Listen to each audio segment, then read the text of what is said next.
Is gender a social construct? I can help you to answer this question for yourself in a non-ideological, non-belief-based way. But that can only happen if you are genuinely interested in knowing the answer, in understanding the answer, and also thinking deeply about the question and not taking it for granted. This question is much deeper than most people understand. It's an extremely deep question that takes us into the nature of reality and existence and the mind itself. So the question is, how badly do you really want to know? Or are you just looking for me to validate your pre-existing belief? Notice that. Notice that there's a difference between arguing based on this question, which is mostly what you'll find on YouTube, is people arguing based on this question, either pro or con, arguing it from an ideological position, from things they've heard other people say, whether it's their professors or teachers or people they look up to, public intellectuals, or just whatever their preconceived intuitions are. And of course, the difficulty with probing this question, this is a philosophical question, the difficulty with probing it is that you have to actually be serious about doing philosophy. Because you already have a preconceived answer, a bias, depending on what culture you grew up in, as to what the answer is. And for the majority of people, it's obvious. Of course, there's men and there's women, and that's just how it is. Science says so. It's physical, it's biological, there are chromosomes. To even question these things is absurd.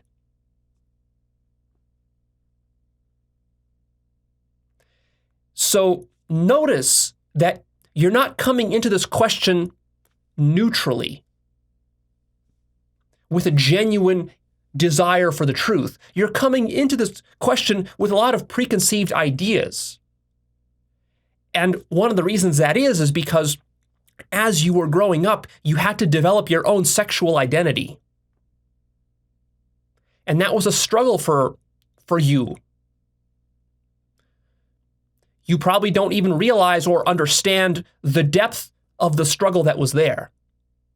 For you to form a healthy sexual identity, a healthy relationship and understanding of your own sexuality, and its role within a larger society and community that you're a part of, and the family that you're a part of, for them to have accepted you, to love you as you think you are, for them to accept your identity, this is all complicated stuff. And for many people, it goes smoothly if they have good parents and so forth. But for other people, it doesn't go smoothly. Other people struggle with this for their entire lives. So it's not so easy, you see. And now that you did develop a healthy, let's just assume you have a healthy sexual identity, you're not confused about it, you're not uncertain about it, and also you fit in with the larger society so you don't feel like you've been left out or marginalized in any way, then see, you might feel like, oh, okay, I've got that figured out. It's not a problem for me. But see, you've only got it figured out to the extent that you stick to and defend that version of your identity. And as soon as it starts getting questioned, you get nervous and you get defensive. Because let's just say if your sexual identity is actually a social construction and we start to deconstruct it, well, if you spent your whole life believing that it's physical reality, this presents some problems for your psyche. How does your psyche cope with that? So you see, we have a very deep tangle here of both philosophical issues, epistemic issues, metaphysical issues, and also psychological issues and personal biases that you yourself have from the cultural programming that you received on this issue. And this is not a philosophical abstraction. It might sound like, oh, well, Leo, this is just, It's just airy-fairy theory, right? No, it's not theory, because you actually believe that you are a man or a woman or whatever you believe you are. If you believe you're something else, that's what you believe. That's not a theory for you. That's not high philosophy for you. That's your very core of who you think you are. That's very deeply personal to you. And that's why, if you've ever wondered why on this particular question, why this is such a controversial question, and it leads to all these fiery debates and emotions and people getting triggered and angry on both sides, why this happens is because you should feel inside of yourself that it touches something very deep within you. It's not just theory. There's something actually practical riding on this, namely your survival. Sexuality plays a very central role in your survival as a human. And so this is not just philosophy. For many people, your whole life is at stake. In many parts of the world, you will get bullied and even physically abused and perhaps even killed. For example, if you admit that you have homosexual desires. Just for that, you could get killed. And many humans throughout human history have gotten killed for that. It's only like in the last few decades where it's become somewhat acceptable, and still in many parts of the world, even in many developed parts of the world, it's still unacceptable to admit such things. Maybe within your family, it's unacceptable to admit such things. So the reason I'm saying this, we're getting to the topic here, but I have to lay a little bit of groundwork for you here, because you're not going to understand what I'm about to say unless your mind is extremely open and you are very cognizant and aware and mindful, paying attention for your own internal biases that are going to be skewing your perception of this whole issue. Because there's some radical territory that this question will take us into. And the problem is that people don't appreciate how radical the territory is. Sometimes you ask a question that threatens your entire sense of reality. And that's basically what this question does. So let's lay this out. So is gender a social construction?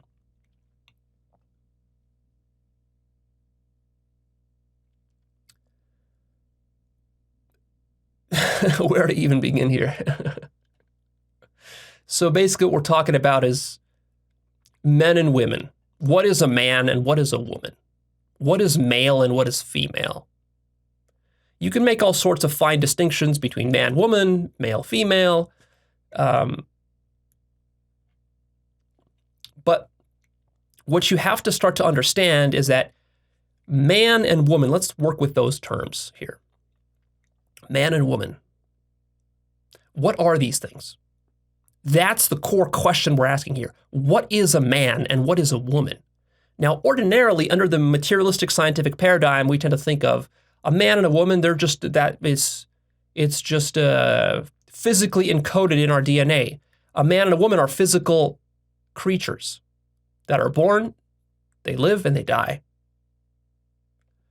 But that's not really what a man and a woman are in your psyche and in your mind. A man and a woman, these are abstract categories. You never see a man or a woman or men or women out in the world. You see specific entities, specific living creatures, you might say, although those two are abstract categories. You don't even see any living creatures per se. You see a specific thing. And even, thing is an abstract category too. So this gets very tricky because our language and the way that we think about reality, it all gets entangled very deeply here. So let's start untangling some of this stuff. So basically, even though you think in your mind that a man and a woman, that these are just physical things defined by genetics and by biology and by physics and chemistry and whatever you might think it is, actually, if you reflect on where your ideas of man and woman came from and what these are ideas, not physical objects. You thinking that a man and a woman are a physical thing, that itself is an idea, do you see? Physicality itself is an idea, which you are applying to this category, and then you're creating these categories. You weren't born with these categories. You picked them up from your culture. And then these categories, they're not just a simplistic thing. Like a lot of people will say, well, Leo, but it's kind of obvious that like a man has a dick and balls, and a woman has tits and a vagina, and a woman can have children, and a man can't. And this is just, it's so obvious, it's so black and white. That how could you even argue against this? It sounds like absurdity. But there's something more nuanced that's being said here. Because the way you're creating this simplistic duality between man and woman and ascribing these various features and parts to these abstract categories, you have to understand that this is not a given. This is something your mind had to invent with the help of society and culture. Because you didn't just sit down one day as a baby and decide for yourself, okay, well, I'm going to call that a man, I'm going to call this a woman. And for the man, all the characteristics of a man include a beard and, big shoulders and a big jaw and a lack of breasts and testicles and all these things. And then for a woman, she can get pregnant and she has long hair. And you didn't sit down and consciously create these categories. Where do they come from? You might say, well, they just came from nature. No, they didn't come from nature. And here is where, look, I'm not trying to teach you an ideology or a belief system that I personally have that I think is right, that I think you should adopt because I think it's true. That's not what we're doing here. What we're doing here is we're trying to actually investigate where our ideas of things came from. This is like a science that you do on yourself. A self-inquiry of a sort, where you actually ask yourself, yeah, where did my ideas of man and woman come from? Did I create them? Or was it fed to me as a child and I didn't even think very deeply about them and just accepted them? And who gets to say what is a man and a woman? Like, who gets to create that list of features?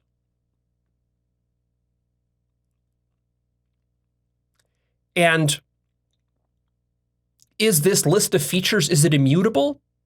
Is it defined somewhere in the physics of the universe? Like there's a law somewhere, like imagine that God had sort of a book with all the laws of the universe written on it.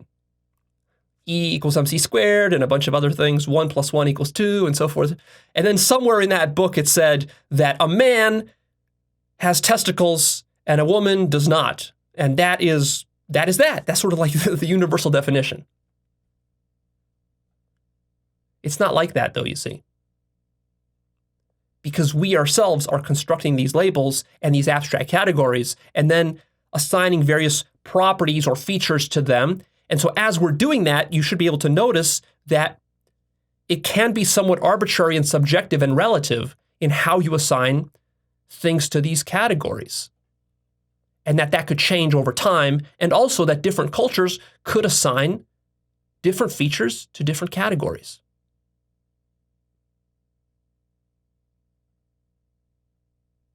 Now you might say, but Leo, we have science. Science is an objective study of reality. And science itself says that there's a clear distinction between man and woman. These are scientific. This is not something that we invented. This is just basic science. But see, again, how deep do you want to go? Because we're going to start to go down this slippery slope you're going to start to notice very soon. Because as you bring up more and more of your defenses, I'm going to keep deconstructing them. And so what's going to start happening is that you're going to start sliding down the slope. The question is, how much slippage down the slope are you going to tolerate? At some point, it's going to start to threaten you too much. So see, you have to start to appreciate that science itself is a social construction. Where did science come from? Where did you get your ideas of what science is and that science is even valid? Certainly not through personal experiment. You got it from society. And in fact, if you're a very rigorous scientist, you'll have to admit that science has never, ever empirically proven the existence of a man or a woman. That's not what science does. See, people have very mistaken, silly, cartoonish ideas of what science is. People assume that science has proven many more things than science has actually technically proven. Science has never proven that a man has a penis and a woman has a vagina. You might say, well, but of course science has. No, never. How could you prove that? That's not something you prove. That's like a definition you enforce. You construct that definition in order to do your science. But that's never proven. That's just assumed as a given. It's a sort of an axiom that you need in order to do anything, in a certain sense. I mean, what experiment could you run to prove that a man is supposed to have a penis? There's no such experiment. Then people say, well, Leo, but what about biology, like the chromosomes? Obviously, we know we have a rigorous technical definition of what a man and a woman is. A woman has XX chromosomes, a man has XY chromosomes, we know that.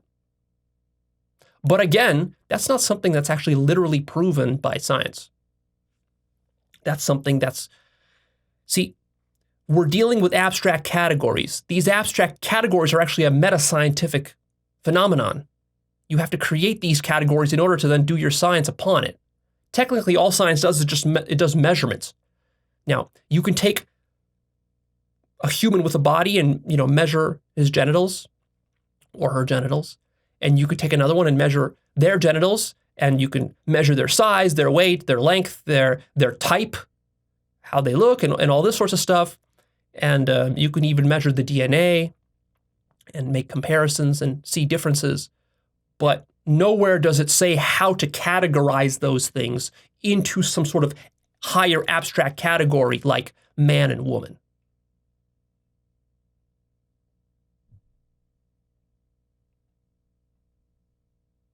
Nor has science, by the way, ever proven the existence of humans. What is a human? See, this problem of being a man or a woman, it doesn't stop there. What we're really talking about is the problem of identity. Identity. What does it mean for a thing to be a thing? See, you sit there thinking that you're a human and that that's perfectly obvious, and in fact, you think that's scientific. You think that's just a biological fact. No, it's not. Biology has literally never proven that you're a human, nor could it even do so in theory. Because you don't find humans out in the world. What you find objects, creatures, and then you create various categories. You categorize them however you want. I mean, like, literally, you walk outside, you see a cat or a dog, and you say, that's not human, whereas I am human. Now, you say, and that's a scientific fact. That's not a scientific fact. Now, what science can do is science can do some DNA analysis and tell you that, well, yeah, the DNA of that creature over there and that one over there is different by a certain percentage from this creature over here. And this creature is more similar to that creature than it is to that creature. So, yes, you can do DNA analysis and you can technically find through DNA differences and similarities, what is more resembling of what. But that doesn't tell you what is human and what is cat and what is dog. You can say, Leo, but we can figure that out because humans can interbreed with each other, whereas cats and dogs can't interbreed with each other. And also cats and dogs can't interbreed with humans. Therefore, this is what defines the categories in a rigorous way. No, it doesn't. There are many examples throughout biology and evolution where actually all of these boundaries you think exist, that they're all blurred. There are different species. Some species, when they're close together, they can actually interbreed successfully. And then other even members of the same species sometimes cannot interbreed for various reasons, because there's a DNA mismatch or whatever. They're going to have a miscarriage or something like that. And so, in fact, there are no hard and fast lines between what can and can't interbreed. And also, moreover, that's not really the deep problem. The deep problem is that you yourself are setting the standard of what defines human versus cat versus dog is whether they can interbreed with each other. That's your own standard. Nowhere in the universe is it written that, well, if two things can't interbreed with each other, that must mean they're radically different. That's your own standard. Why do you care about that particular standard of interbreeding? Or, for example, for that matter, you might say, well, Leo, a man can't carry a baby, can't be pregnant. Therefore, it's clear that that's a man and that's a woman. Again, but who is setting that standard? Why do you care about pregnancy? Why is that a feature that's important to you? Why don't you care about, for example, hair? And you could say, well, both men and women have hair, so they're in the same category. But see, that's not useful to you personally. To you personally, the category of man and woman, these are not mere abstractions. These are abstractions which are serving a very practical purpose for you. Like you, as an animal, have to figure out how to get laid. You, as a biological thing that survives and reproduces, have to figure out how to reproduce and create offspring. And how to get your sexual needs met. And also your emotional needs for intimacy, for connection, for socialization. Beyond that, you need to be accepted by your friends and your family. And they won't accept you if you have weird categories that don't fit their own categories. And society won't accept you. And you won't get a job. And you won't be able to join the military if you want. And you won't be able to fit in at university if you don't accept the categories that they're defining. You see, so what you have to recognize is that this issue is deeply laden with survival biases on your part. The reason you care about pregnancy and penises and vaginas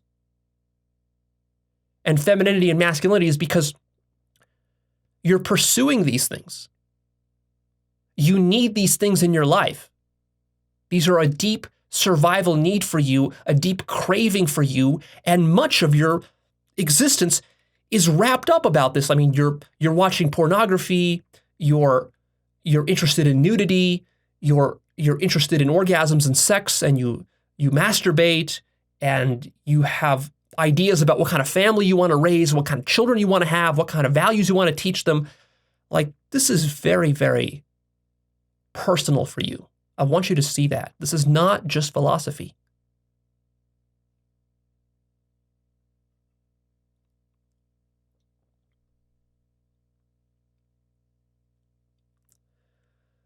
And the idea of a man and a woman, for you have to also recognize and admit this, notice this, that for you, these are not purely clinical, biological, chromosomal facts.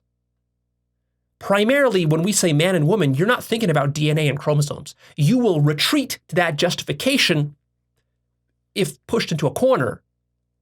But that's not what you really think about when you think about man and woman.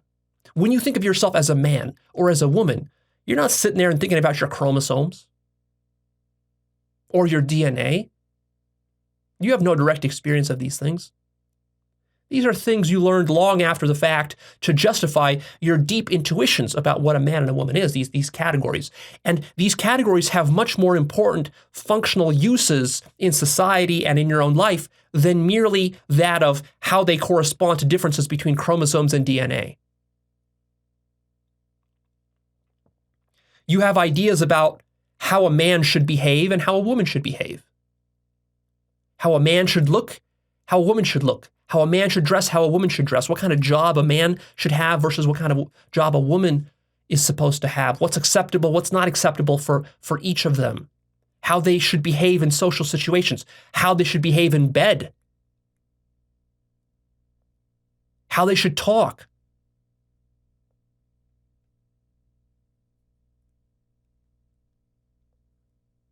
what you're allowed to be attracted to and what you're not allowed to be attracted to, depending upon how you identify yourself to be.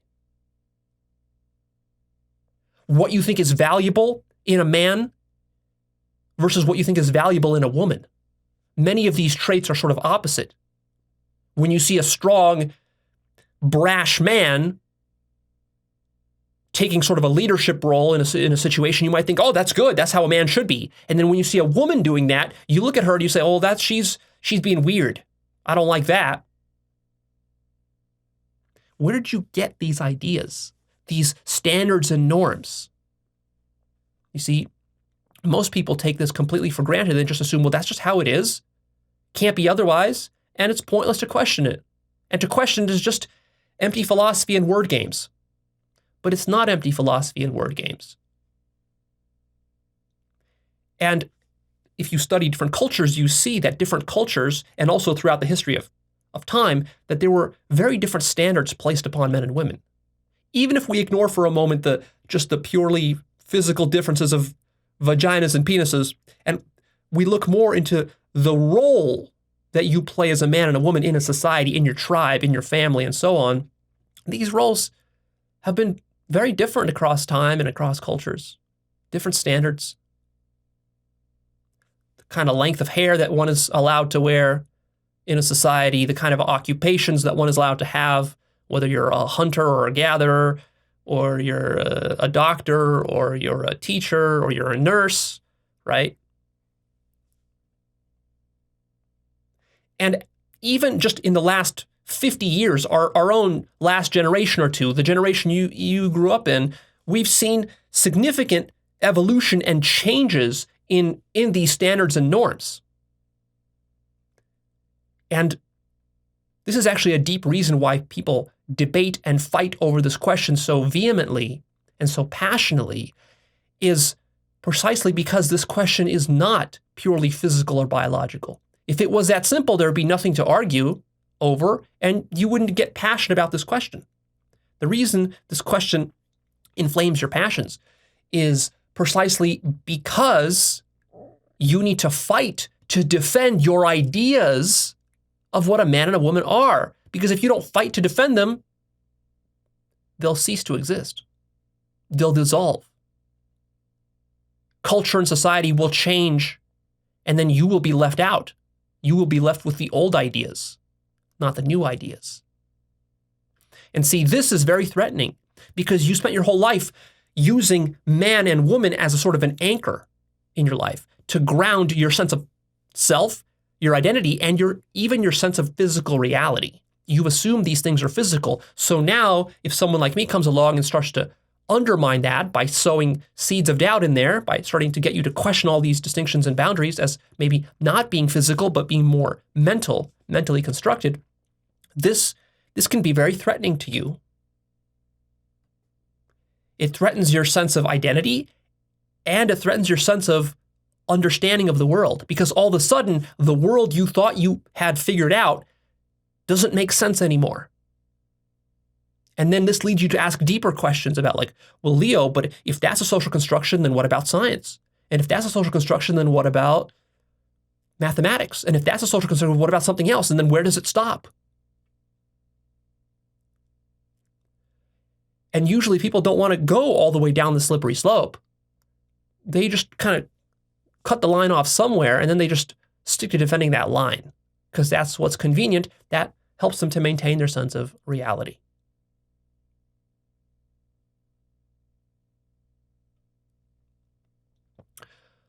But it gets way weirder than this. We've only seen the tip of the spear here of how deep this problem goes. You might say, well, Leo, it's obvious to me that I'm a man because I have a penis and testicles and I have high testosterone. You know, I've measured my testosterone. We can measure that. And in a woman, we see the testosterone is lower. Obviously, she looks different. And all of us can tell the difference between a man and a woman. Just even a child can tell the difference. So what is the point of all this philosophy? Why are you blurring lines that are so obvious? Well, of course, it's true that the majority of us have developed a very good sort of heuristic and intuition for quickly distinguishing men from women. And in 95% of the cases, this works pretty well. So from a purely pragmatic perspective, if all you care about is just living your life and getting along and then, knowing who to flirt with and who not to flirt with, and who you should have sex with and who you should not have sex with, and who you can impregnate and who you can't, just making those basic survival distinctions at a practical level, yeah, for that purpose, the category of man and woman are very useful categories. No one's arguing with that.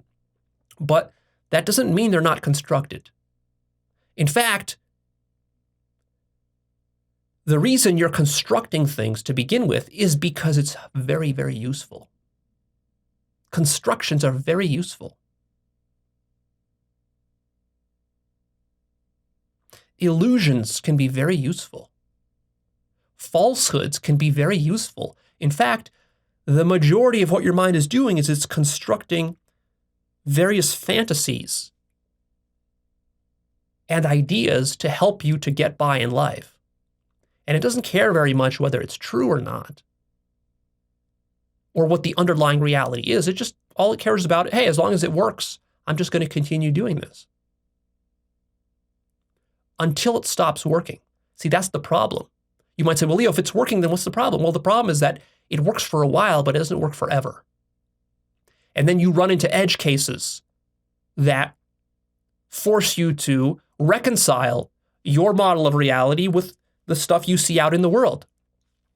You're walking into a grocery store and you're checking out at the cashier stand there, and the cashier, for the first time in your life, you can't tell, is this a man or a woman? You can't tell because of the hair and the clothes and the body weight and certain features that are amorphous or kind of nebulous and androgynous. You literally don't know if this is a man or a woman. And the voice is not too deep and it's not too high, and there's some feminine qualities or some masculine. So what is this thing? See, now your mind is a bit disturbed. And not only is it disturbed, it might actually creep you out. You don't just get disturbed at the intellectual level, you also get disturbed at a sort of a deep gut level where you're looking at this person and you're just repulsed by this person.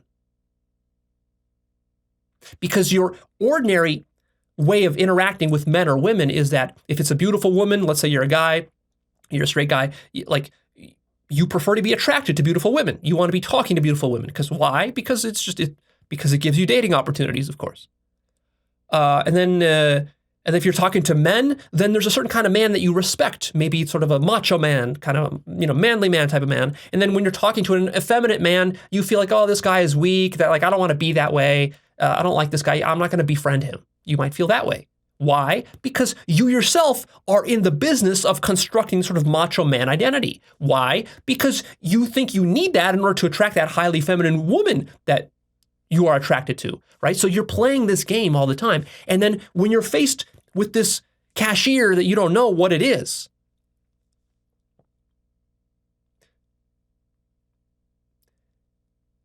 at a gut level, you don't know how to react to it. And you got to figure out how to react to it. What to do about it. Is this a good thing? Is this a bad thing? What does this mean for me? Can I have sex with this thing or can't I? See, all of this subconsciously is going on in your mind. And what you feel from all that, you don't cognizantly realize most of that. Mostly what you just feel is like, I don't like this. It feels weird. It feels creepy. And you try to leave as quickly as possible.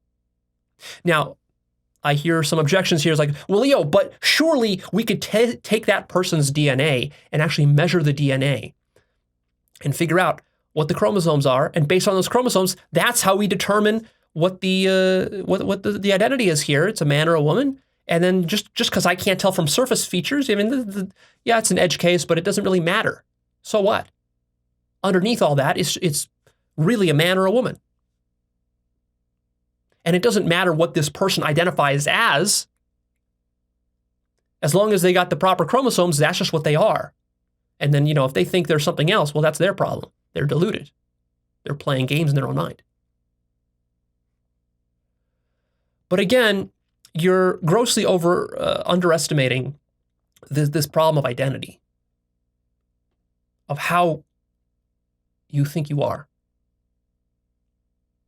who you think you are, rather.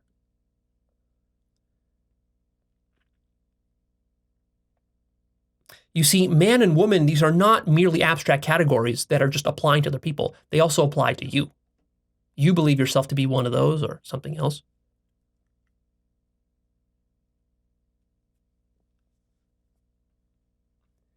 That identity, that was not scientifically derived. You have to notice that, if you dare.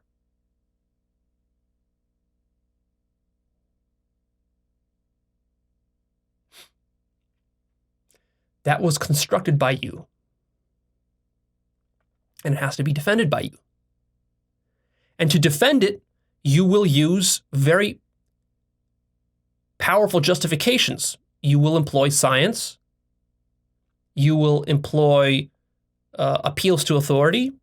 You will point your fingers at others and at society, but you're never going to actually really deeply want to question where your identity came from.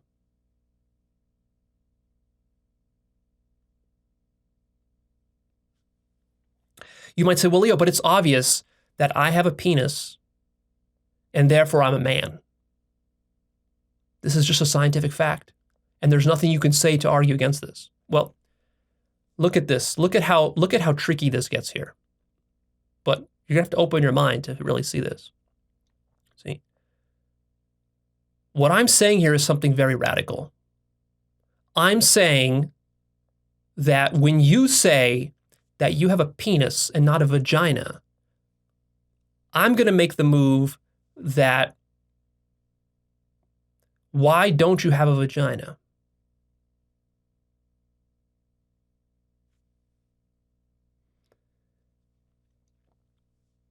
Why don't you consider your mother's vagina, if you're a man, your own?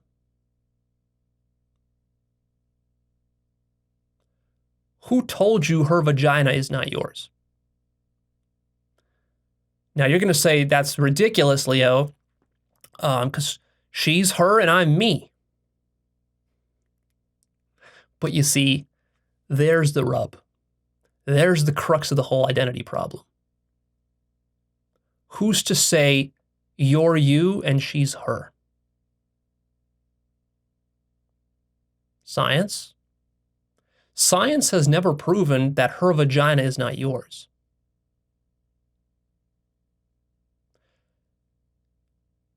If you think it does, then you don't understand science.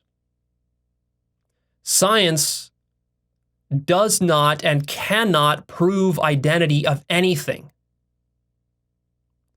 The question of identity is a meta-scientific issue. It comes prior to science. All science does is it just measures stuff. Again, science can measure your mother's vagina, and it can measure your penis, but it cannot say that that vagina belongs to her and not to you.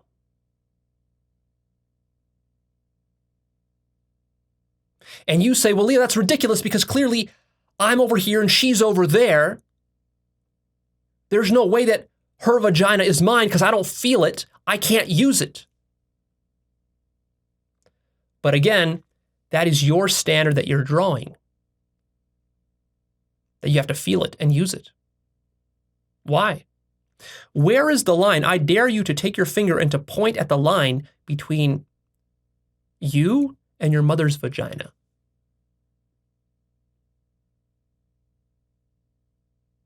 What you'll notice, if you're honest and open-minded, is that there is no such line. You might say, well, the line is the skin. It's the boundary of the skin here. I'm this organism and she's that organism. But there is no line. There's no line between one organism and another. The skin is just an arbitrary line that you selected for your own selfish purposes.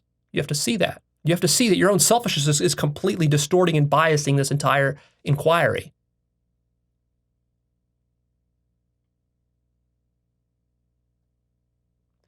So what I'm saying here is something very radical. The idea that you have a penis and not a vagina, that you cannot give birth as a man, but that women can, or other creatures can, that this whole way of how you're categorizing and carving up reality,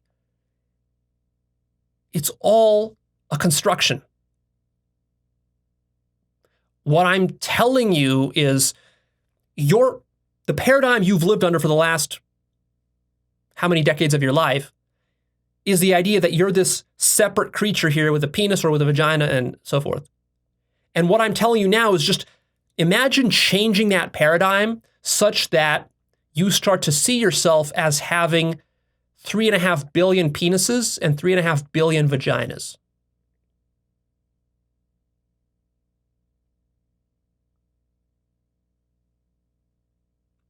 Remove the bias from your psyche that a penis and a vagina have to be attached to your body. Because you're going to now further deconstruct the idea that this is your body and that you only have a single body. So, of course, now you're going to switch your identity. Imagine for a moment that instead of identifying with this body and this one life, you start to identify with the entire human species. So you now have 7 billion bodies. Now you say, oh, Leo, but I don't feel those bodies, so they're not really my bodies. You're just fooling yourself when you're saying that. Not so fast. Who told you that to have a body, you need to feel the body? Science didn't tell you that. Where'd you get that idea? If you're honest and you contemplate this deeply, you'll realize that you got that idea arbitrarily from your society. You didn't think very deeply about this idea. It is actually possible to switch your identity to that of identifying with the entire human species.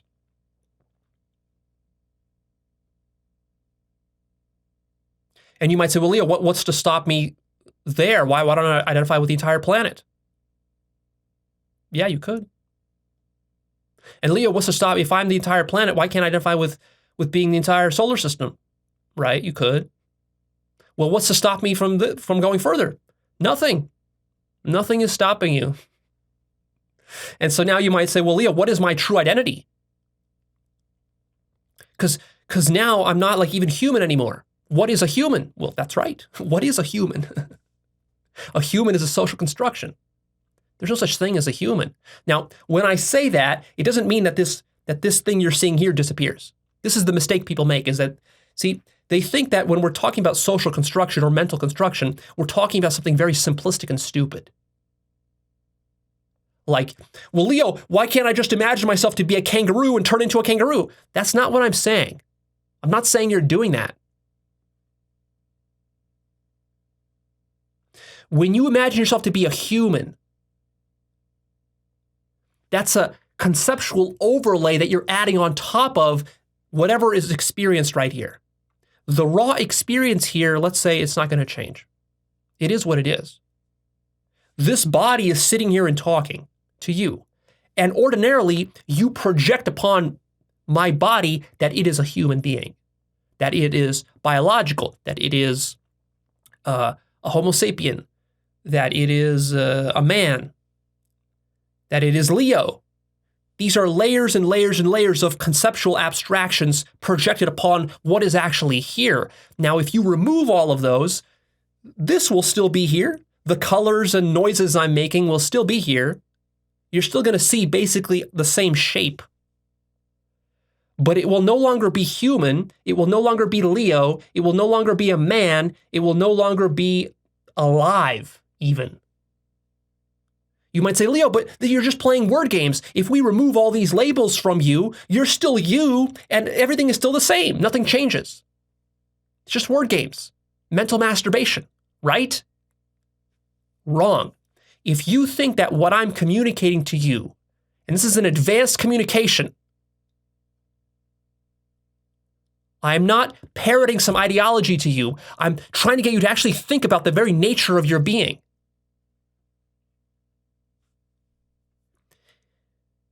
What I'm trying to communicate to you is not merely a word game. If you think that, you're not understanding my communication. Watch out for that, because it's a very common defense mechanism that people use. As soon as we go deep down this slippery slope, people just throw their hands up and they just say, oh, it's all just a word game. It doesn't matter. Let's move on. It does matter. There are practical consequences to what you identify with.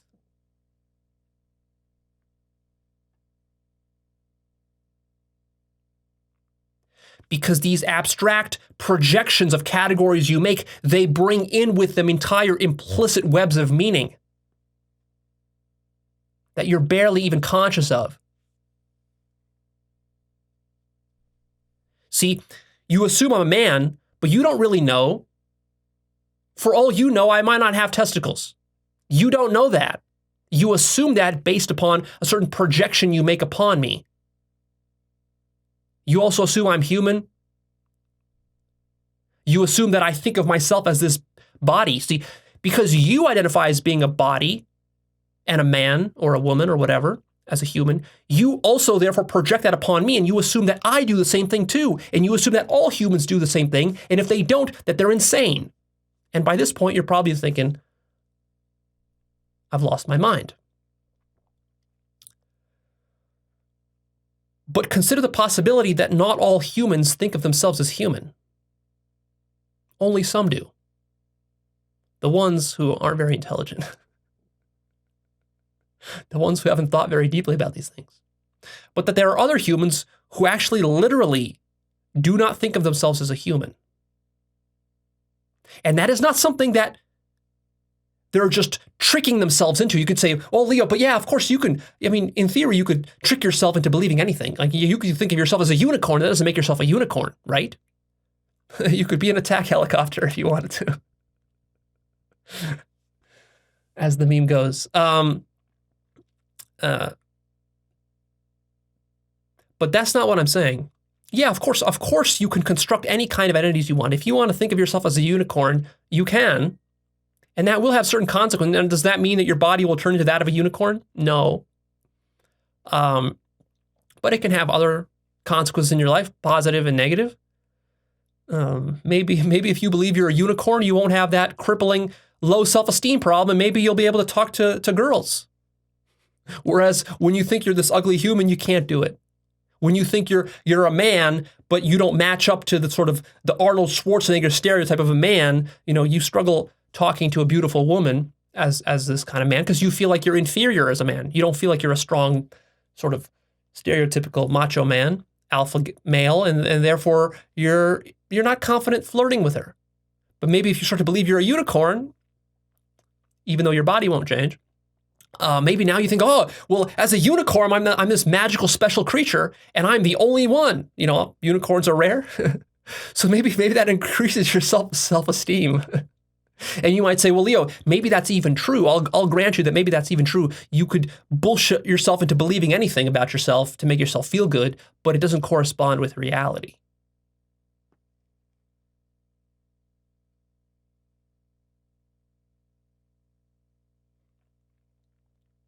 But you're doing this when you create the identity of man and woman. You are doing this to yourself. You have ideas about what is a good man, what is a bad man, what is a good woman, what is a bad woman, and then how you relate to that, and then you try to live up to that, and then you struggle with that, and it makes you suffer, and it's difficult. Or it gets you a sense of pride. Maybe you do feel like you're this alpha macho man, and you got this sense of pride, and you're like, Leo, none of this affects me. It doesn't matter. I'm this macho man. I was just born this way. Here I am. Everything's great. Well, yeah, everything's great now, and then in 20 years, you're going to lose your testosterone, and then you're going to age, and you're going to lose your macho man physique. And then what happens? And then you start to suffer, and you get depressed, and you start to feel worthless, because that ideal you had, you're not able to live up to anymore. And see, you don't hold these ideals as just merely philosophy. To you, these ideals are reality. You hold them as reality, and you hold them as important. And on them hinges your happiness and your ability to survive in life.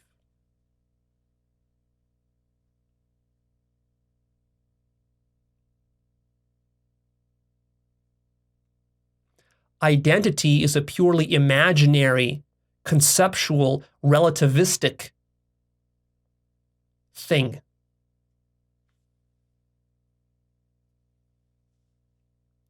Any identity you adopt, whether human, man, woman, programmer, engineer, artist, businessman, boxer, athlete, good, bad, evil, a unicorn. These are all imaginary, biased, partial identities that the mind constructs in order to aid itself in the survival wherever it's trying to survive. Depending upon the situation that it's in, it will adopt different masks and personas and identities. Some of them are going to be more functional. Some of them are going to be dysfunctional in that environment. But all of them will be limited, and all of them will limit you, and all of them will create suffering for you. Because if you're wondering, Leo, well, what's my true identity? If all identities are imaginary, what's my true identity? Well, for that, you would need to awaken. Awakening is the realization of your true identity, which is infinity. The reality is that you're absolutely everything.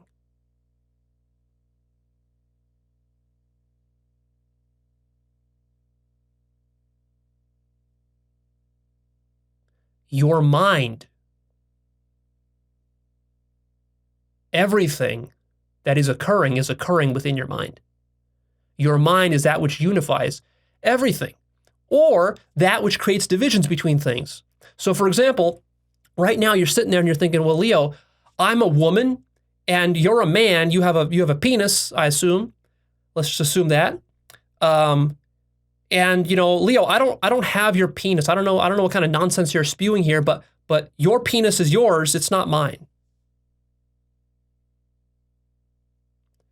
But what you're not aware of is that my penis is literally inside your mind right now.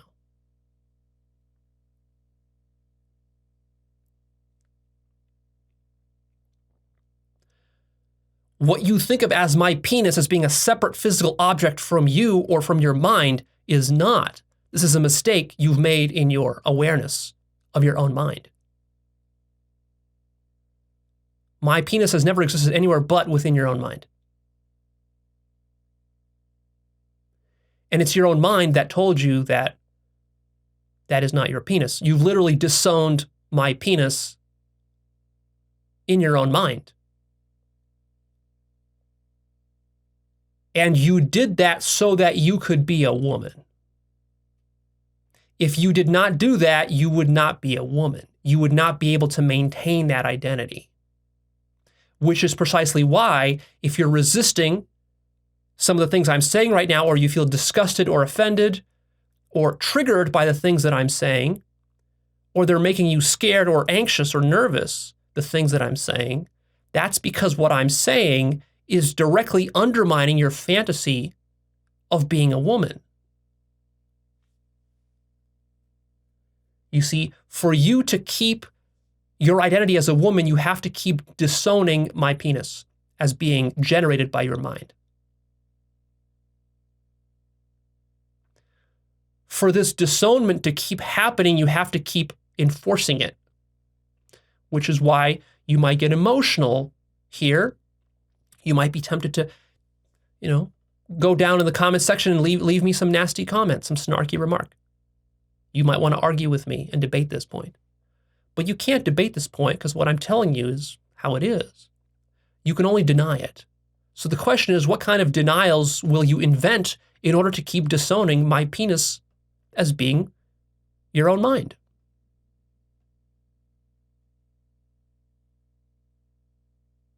That's the real game that's being played here. I want you to see the seriousness of this game. When you hold this as philosophy and merely theory, that's just one of the mechanisms you use to avoid looking deeply at the issue. Because what I'm talking about here now is not philosophy, and it's not theory, it's not an ideology, and it's not a belief system of mine. You can actually look inside of your own awareness and realize that my penis is your own mind. Now, whether you want to do that or not, that hinges on you. Do you want to really understand? Or do you want to just keep playing your games and going about life as you always were? Or do you actually want to question some stuff and realize something new? That, of course, can be threatening to you.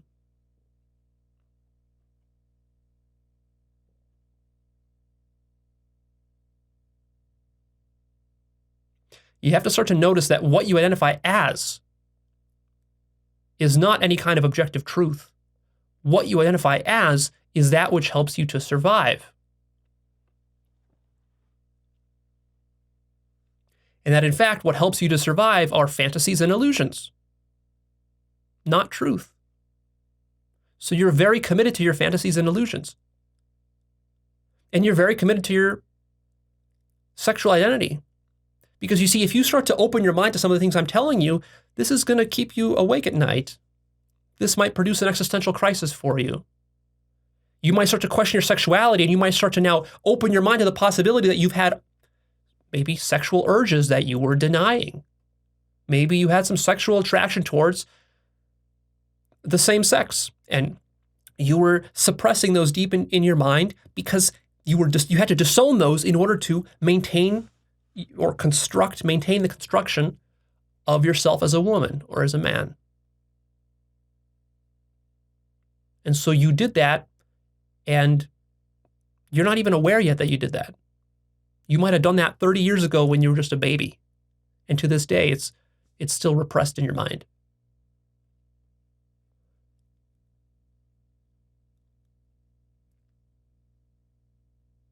You see, like, look.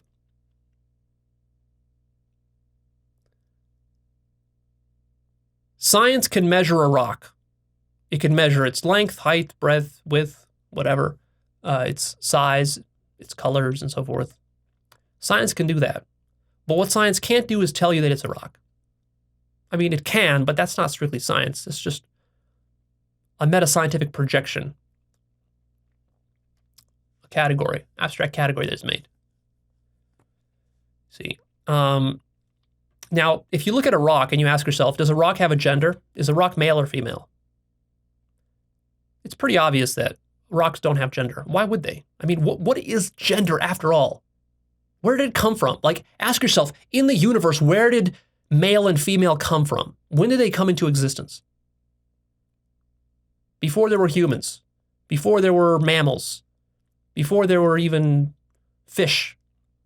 They were just rocks. None of them were male and female. And then at some point, male and female came into existence, we sort of presume. How? Where? Where did it come from? You had some molecules. I mean, the sort of standard scientific story is that there were some organic molecules in the sea, and they kind of collided together, and they created little sort of proto-organisms. Well, were those male and female? No, probably not. Okay, so then that pushes the problem up one level. So then, okay, so we had these little proto-organisms that weren't male and female, and then they turned into like little proto-bacteria with little DNA in there. Okay, so did those already, or were those male and female? Did they have X and Y chromosomes? Probably not. Chromosomes are like something higher order than just regular strands of DNA. So it's like, okay, well then we have to go one more level. Okay, well then at some point, eventually like a bacteria, full-fledged bacteria emerged. It's like, okay, well, was that male or female? Probably the first ones weren't. Okay, but then at a certain point, the bacteria, they became more complex. They turned into very complex, like eukaryotic bacteria, and then those started to differentiate, and then finally there was some sort of cleavage or division where there's a sort of a specialization. It's like there's one that had a little bit different DNA than another one. And then they all were basically 50-50. Half the bacteriums had this kind of DNA, half of them had a little bit of a different DNA. Not chromosomes yet, but just a little bit different DNA. So were those now males and females?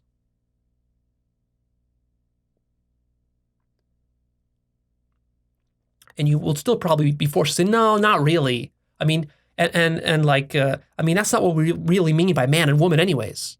We mean something much richer than that.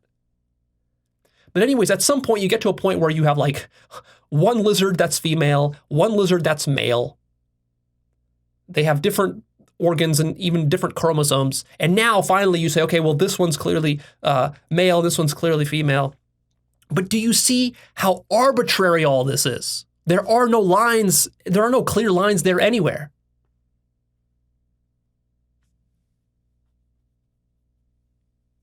And the connections you draw between a female lizard and a human woman and a male lizard and a human man, there are some loose connections you draw there. I mean, they can both have penises or whatever, or not. And some of them can have, a lizard, like a female lizard can lay eggs or whatever, or can be pregnant, whereas a male lizard cannot. And you can draw certain similarities, but you see, your mind is drawing all these connections, and how you draw and link different things within reality. This is not a strictly scientific process. This is a subjective relativistic process that is very much biased by what is convenient for your survival, what serves you and what serves your identity.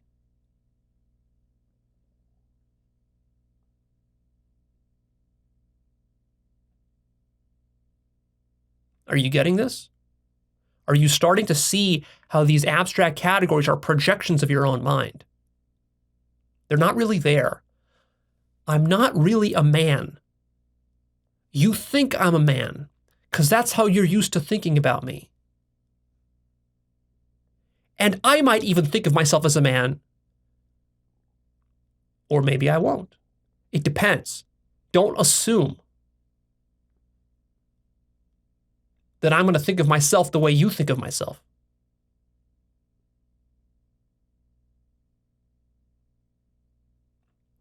And also, of course, my idea of a man might be very different from your idea of a man. So there's not just this sort of monolithic single idea of a man and a woman.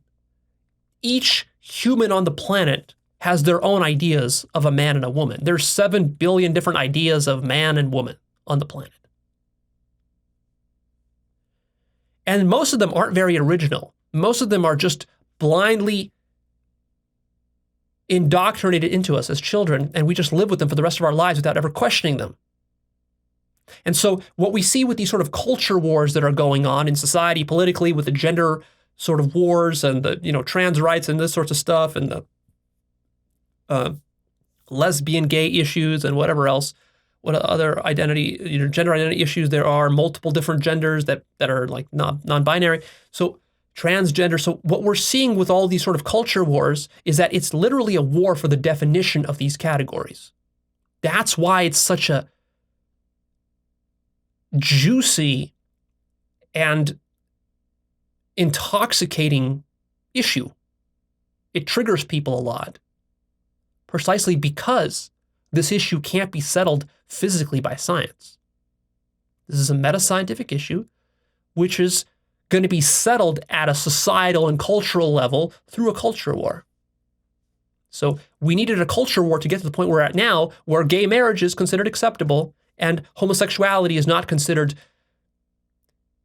evil, deviant behavior. 100 years ago, for example, or even today in many parts of the world, in less developed areas, like not in America, I usually sort of speak from an American point of view, but in other countries, even today, homosexuality is considered evil. It's considered devilry. It's considered sinful. Now, is that really true? If you believe it is, if you imagine it is, if that's how you define your categories.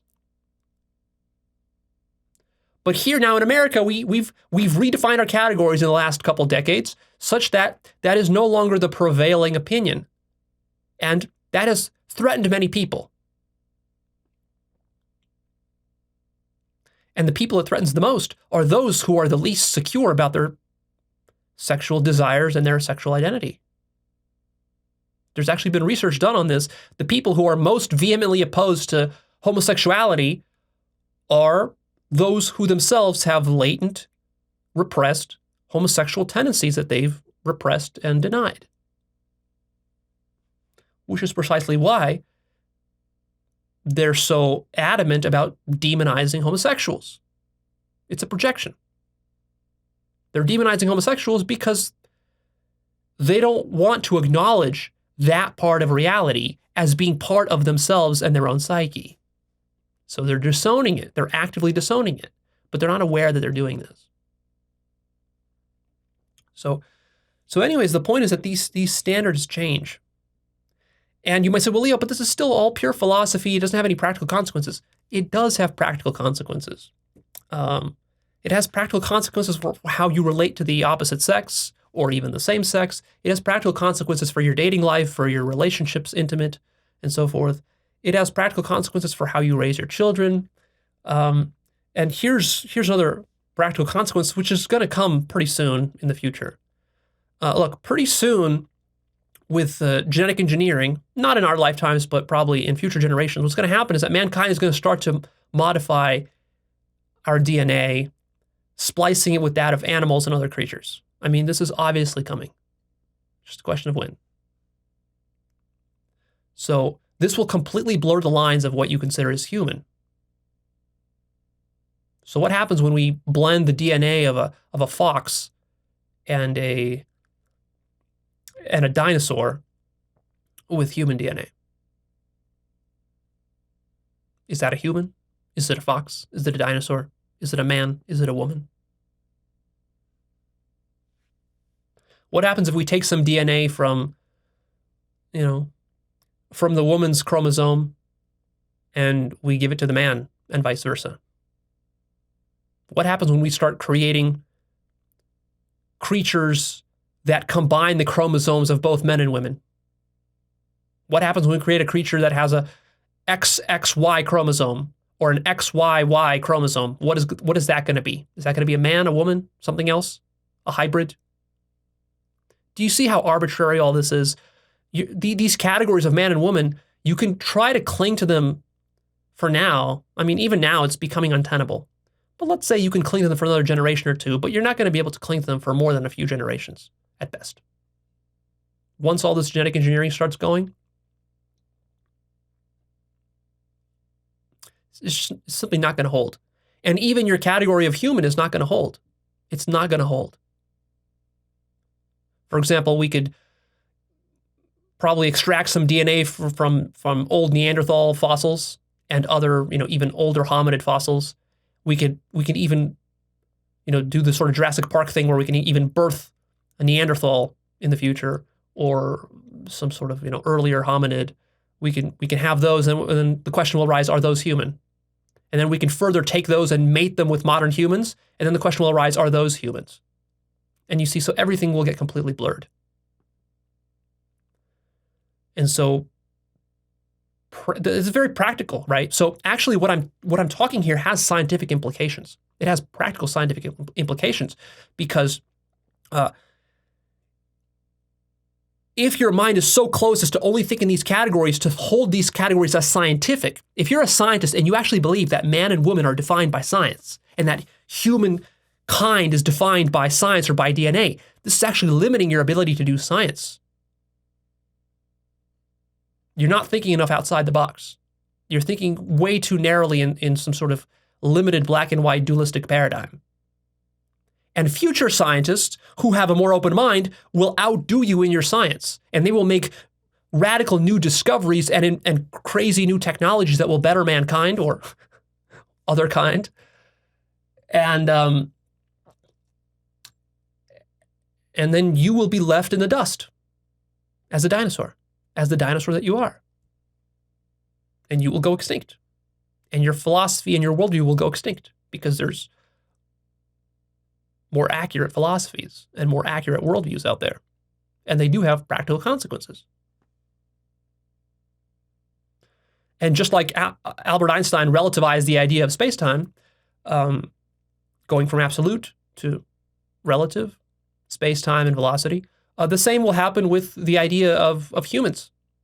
Humanity itself will become relativized in the future, just through science, if nothing else. But also there will be big culture wars as to like, how do we define these things?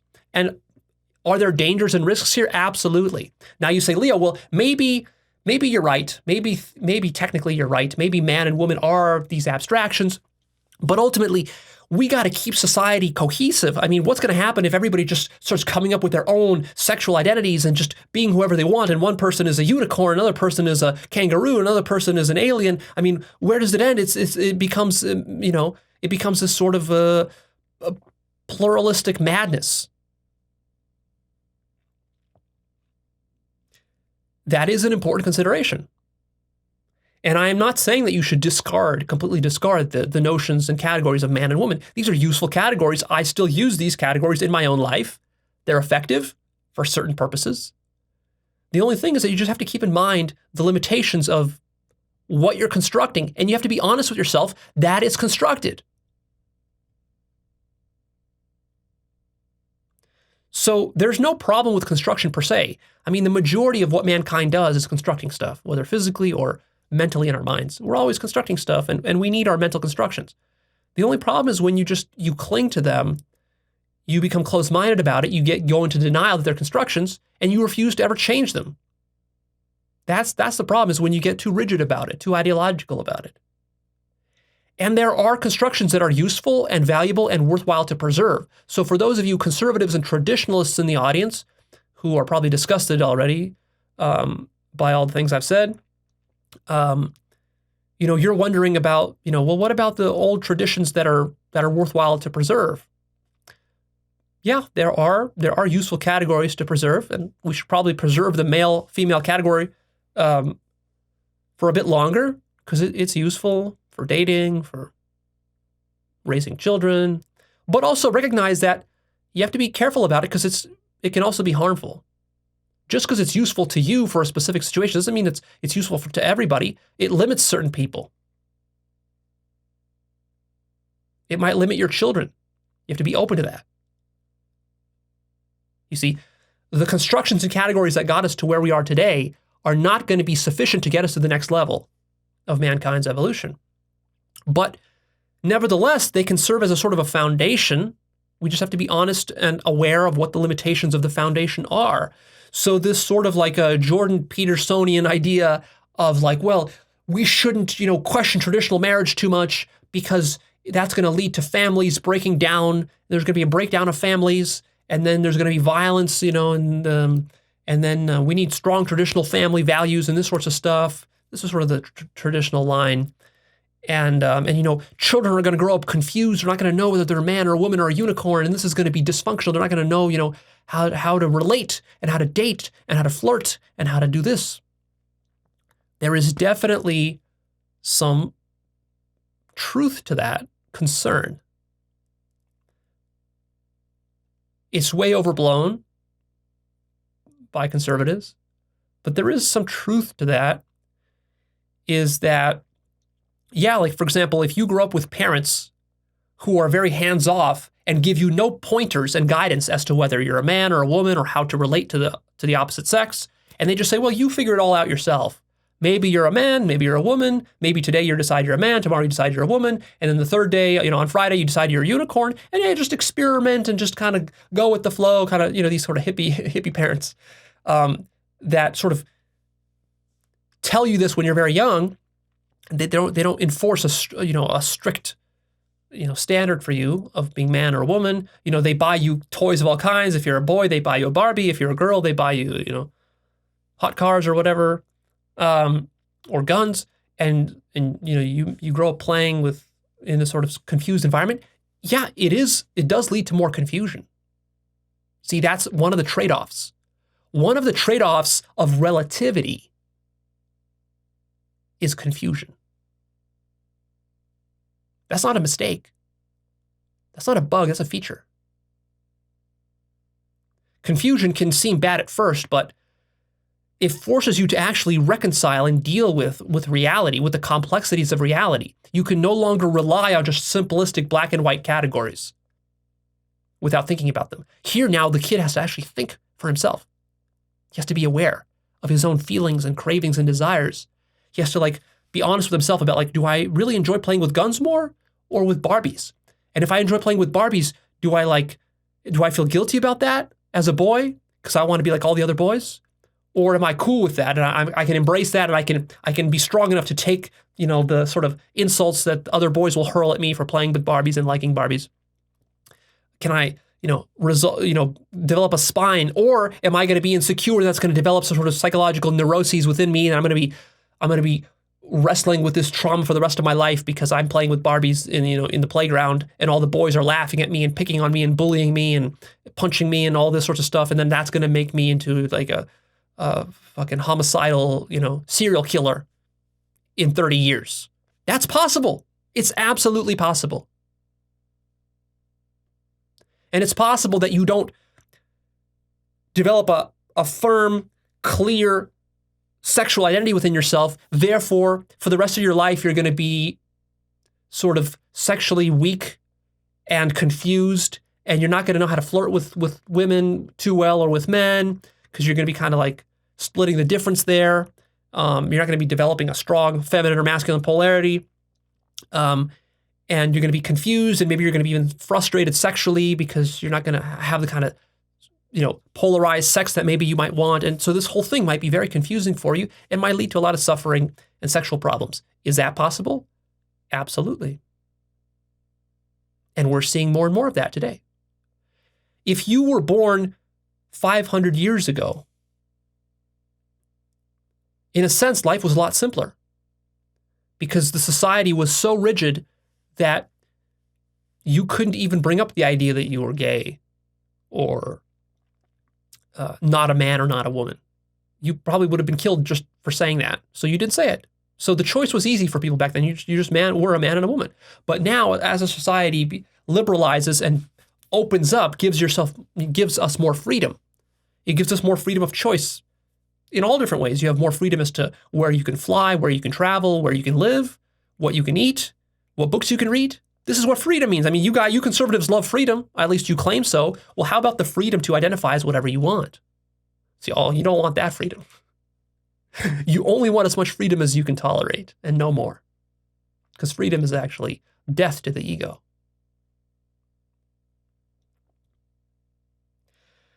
So, yeah, there are consequences to what you identify yourself as, but it cuts both ways. So see, if you start to identify as a unicorn, Jordan Peterson would be right in saying that that's going to create problems because your identity is not just something you identify and define for yourself. Maybe I could even convince myself that I'm a unicorn, but that doesn't mean I'm going to convince you that I'm a unicorn. It is a complex social game that we're playing, and your identity is defined in relationship to the identities of everyone in your community and in your tribe. But that does not mean that there are only one or two fixed identities and that they can never change. Actually, it means the opposite of that. Jordan Peterson has this idea backwards. Precisely because our identities are constructed socially, it's extremely important what others think of our identities and whether they approve of them or not.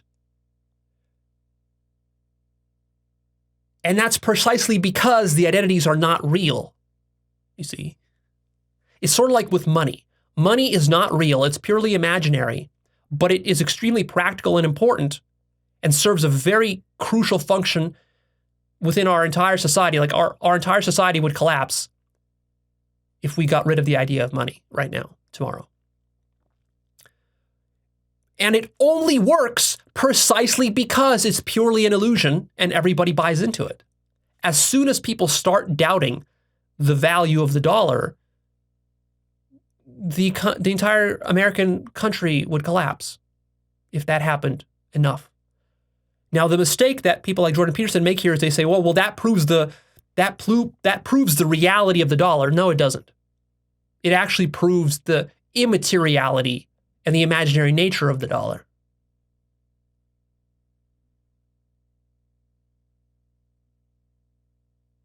So yes, it will be much more difficult for you to survive as a unicorn amongst humans who think of themselves as humans than it is to survive as a man or as a woman, as sort of a traditional man-woman. So be careful what you identify yourself as. In that sense, Jordan Peterson is correct. You're not just free willy-nilly to pick whatever you want. I mean, you are, but you will have to live with the consequences, and you better be prepared for whatever the consequences will be. So there's a negotiation happening.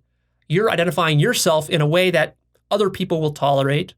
Other people are identifying themselves in a way that you're going to tolerate. And yes, it is a negotiation. That's the social game. That's what social construction is.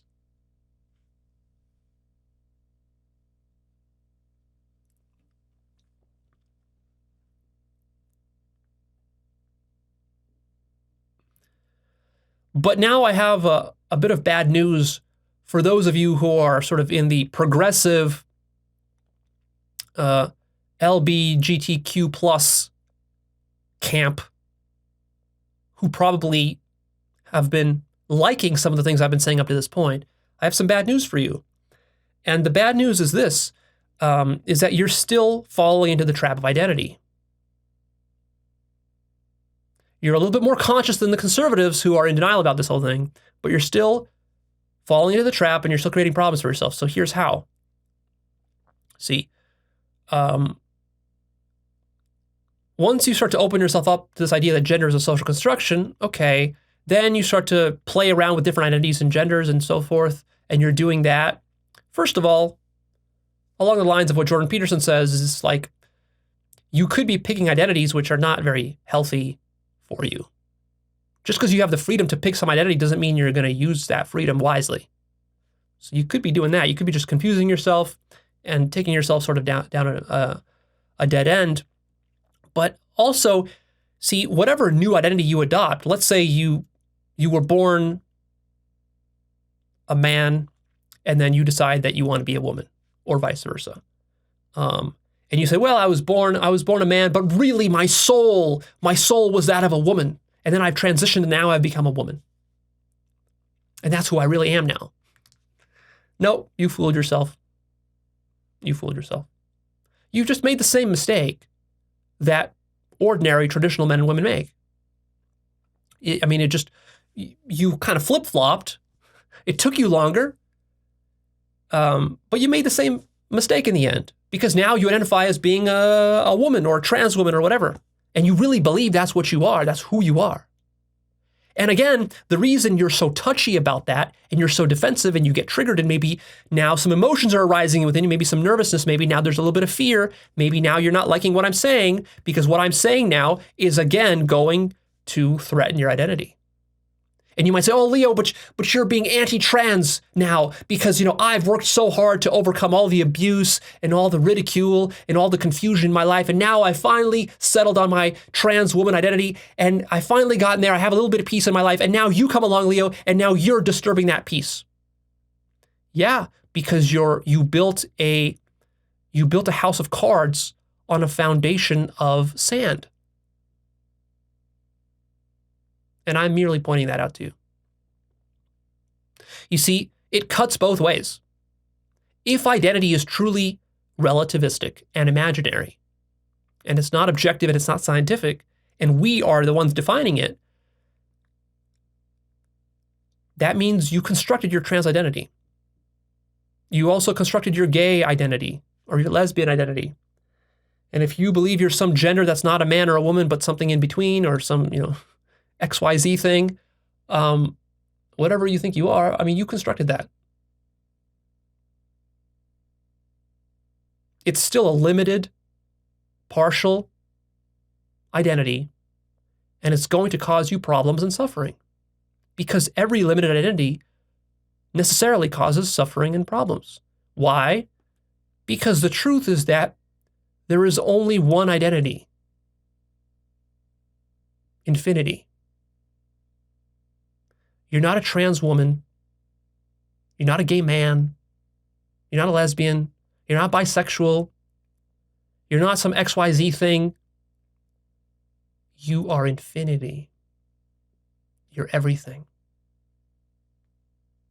And you will never be satisfied or at peace until you realize your true identity, which is infinity.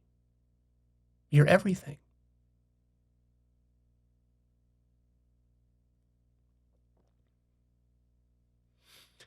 So beware what masks and roles you adopt and play. They're all finite and limited. And anything finite is going to be limited. And you're going to feel the constraints of that thing. And you're never going to be fully at peace because it's not true. You're never going to feel fully at peace as a human, as a man, as a woman, as a unicorn, as an attack helicopter, as a gay, as a lesbian, as a bisexual, as a trans, as a XYZ, as a otherkin, as an alien, as anything. You're never going to feel fully complete because none of those are complete, because all of those are finite and you're infinite.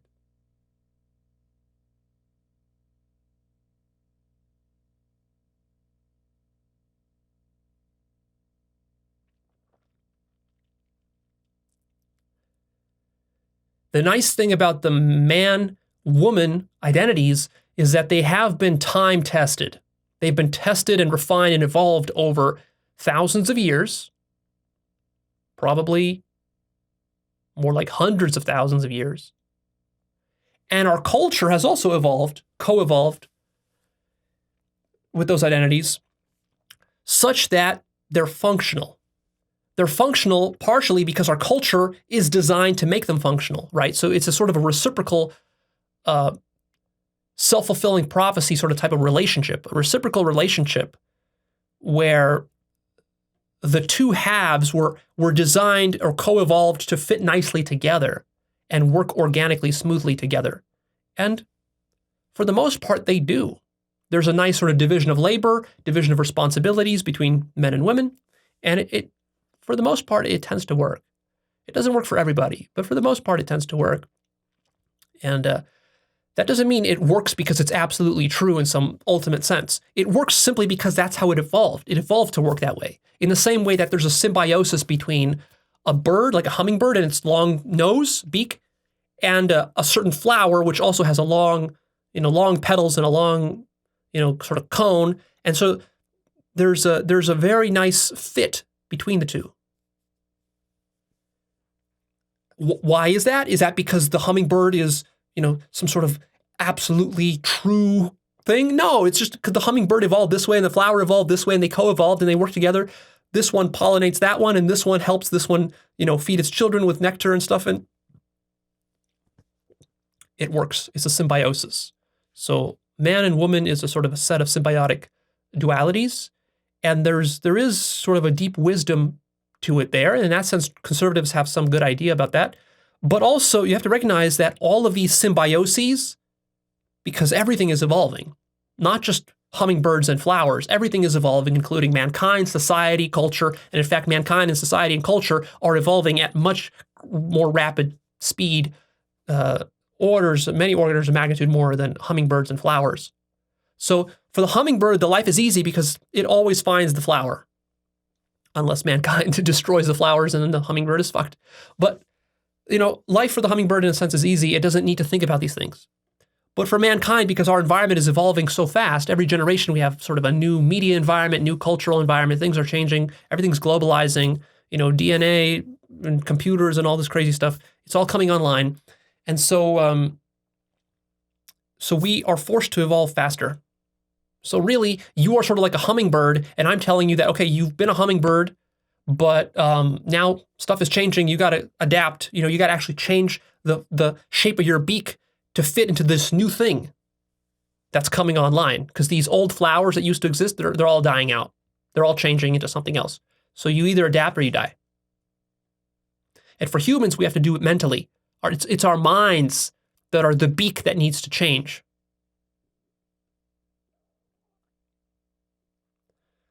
But also, it's possible to change too much. It's possible to overswing the pendulum in the opposite direction, and you start to play around with these weird identities. You start to imagine yourself to be a unicorn or something. This could end up actually hurting you psychologically. You can construct identities that are dysfunctional or just not optimal for life. There are identities that are more optimal for doing good in business and others that are not. If you walk around dressed as a unicorn, you're not going to survive in the corporate world. They're going to laugh at you. Now you might say, "Oh, Leo, but that's just because they're arrogant and they're obnoxious and they're closed-minded and they're judgmental and they're sexist or whatever." And that's why, like, if they were more open-minded, I would be able to survive in a business environment, with my unicorn costume. Maybe you would, but also maybe you wouldn't. And consider, just because you have the freedom to do anything, just because you have the freedom to glue a fucking unicorn horn on your forehead, permanently attach it with surgery, just because you can do that, you're free to do that, doesn't mean you should. Doesn't mean it's smart. Doesn't mean your horn is not going to get stuck in some doorway or poke somebody in the eye. There are consequences to identities. And the problem is that, see, the man and woman identity, these were co-evolved for hundreds of thousands of years, and they've been sort of polished and field tested a lot. So in a certain sense, they're reliable. They're a good sort of baseline to go to when you don't know anything else, because they've been sort of field tested and proven to work. Whereas once you start to experiment with your own wacky identities, it's not that they're not true. It's simply that they might not be practical and you may not understand what you're doing. 100,000 years of evolution is a lot smarter than you, especially if you're very young. And, most people who are playing around with their identities, these are college kids that are 18 years old, 20 years old, 25 years old, something like that, or even younger. And that is problematic because at that age, you're so ignorant. You're so unconscious. You're so immature. You're so stupid. And you're so wrapped up in groupthink and in conformity. See, you might be thinking that, "Oh, I'm being very independent by coming up with this unicorn identity." Probably not. Actually, you're probably doing it because friends around you are doing it and encouraging you to do it. After all, where did you get this idea that identity is a flexible thing, fluid thing? You didn't derive that through first principles by actually sitting down and contemplating this stuff in some existential philosophical manner, the way that I would encourage you to do. You didn't do that. What did you do? You spent your middle school and high school years just talking shit with your friends, and then together as a little hive mind, you guys came up with some ideas. Where do those ideas come from? They came from universities, they came from academia, from postmodernist philosophers and so forth. And that is also all social construction. The strange loop of social construction, of course, is that social construction is socially constructed. Postmodernism is a social construction. So actually, you have to be very careful here, because if you've watched a lot of Jordan Peterson and so forth, you might be sitting here thinking by this point, like, "Oh, Leo, you're one of these cultural Marxists and postmodernists that he keeps talking about." No, actually, what I'm saying here is something way more advanced and nuanced and complicated than postmodernism. Postmodernism has some important truths about relativity within it, but postmodernism itself contains certain performative contradictions and lack of awareness of its own biases and sort of logical contradictions. So actually, what I'm talking about here is not postmodernism, and it's not cultural Marxism. And it's not just some ideology I learned in university in some, social studies class or whatever, gender studies class. I'm talking about something much deeper here. I'm talking about metaphysics and epistemology. I'm talking about becoming conscious of the very structure of your mind and awakening to your true identity. This is beyond anything that is taught in universities or that any postmodernist or relativist or cultural Marxist or socialist or communist understands. It's beyond anything that social construction theorists and academics understand. I'm talking about literally the process by which your entire mind constructs the universe. This is very radical. And if you think we've gone deep here, no, this is just the tip of the spear. Even now, an hour and a half into this talk, this is just the tip of the spear of this issue. If you're interested in more, I recommend you check out my other episodes. I have many episodes dealing with epistemic, metaphysical, and philosophical topics that will take you deeper into this work. This work is so deep it can't be covered in even 10 episodes. There's just way too much here. And it's way too threatening. You would never be able to stomach all of it at once. Many people would struggle just to reach this point in the episode because they would have clicked off by now, probably an hour ago, because it got too heavy for them. This is not stuff most people want to think about.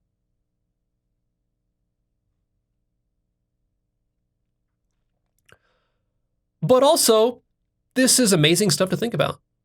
Do you know how amazing it is to free yourself of being attached to any identity, any finite identity? Man, woman, child, adult, young, old, gay, straight, trans, unicorn, attack helicopter, living creature? That's a good one to transcend, After you transcend being a man and a woman, and after you transcend being young or old, and after you transcend being human, try transcending being alive.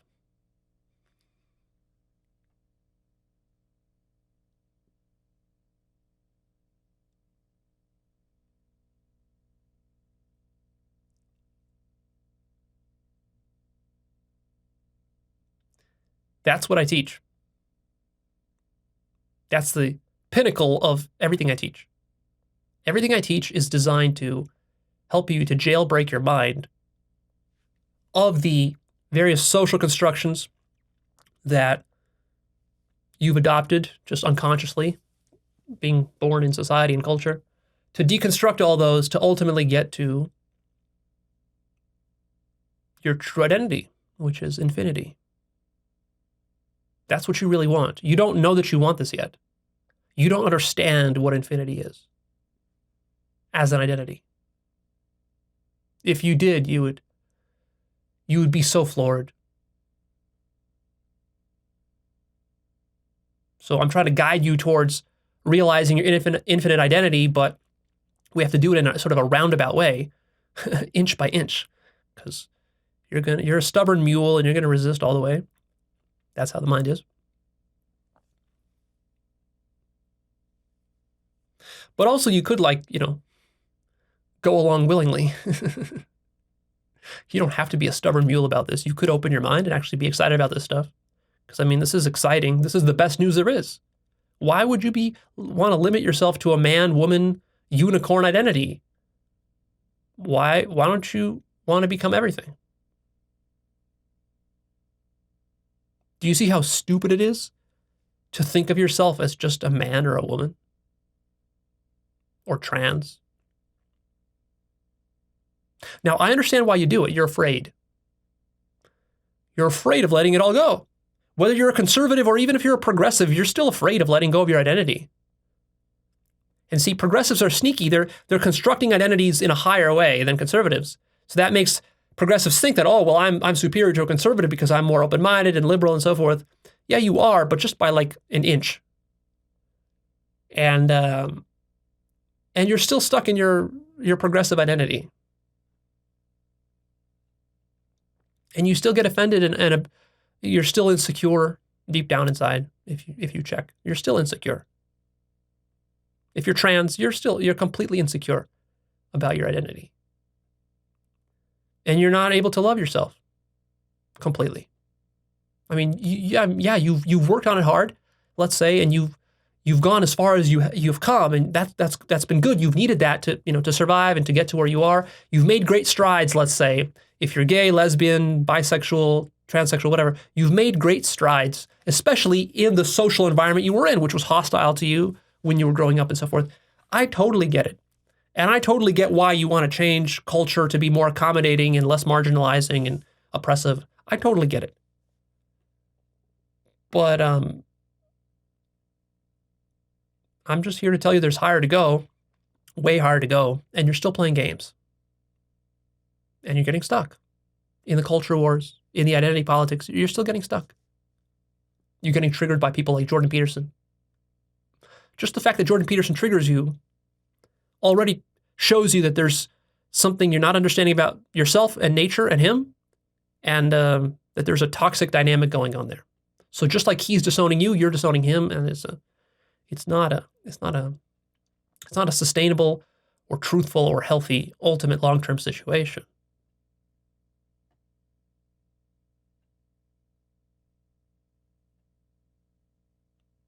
But see, there's a point of commonality between you progressives and conservatives.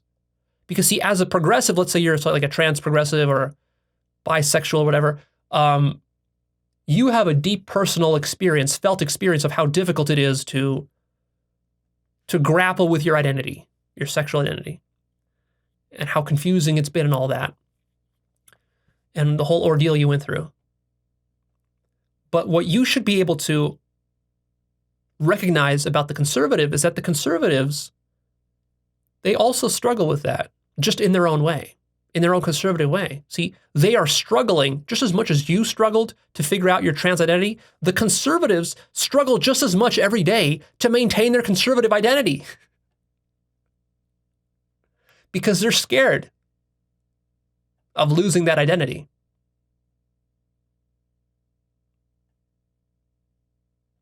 And you might say, well, what are they scared of, Leo? There's nothing to be scared of. Well, but look at all the challenges you faced when you came out with your weird, non-binary, non-ordinary identity. Look at all the abuse and ridicule you got. Look at the lack of acceptance and love you received. Look at all the judgment and hate you got. And now recognize that that's precisely what the conservative is scared of. The only difference between you and the conservative is that you took on that challenge with courage and you faced it, whereas the conservative doesn't even want to open that door to that challenge because he's too scared of it.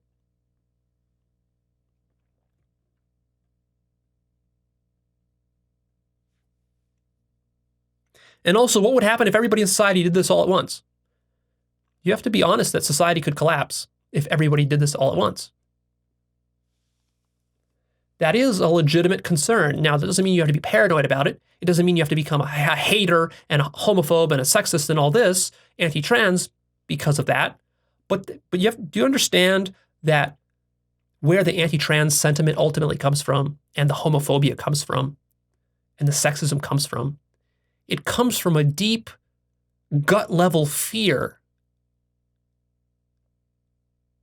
of what these significant changes and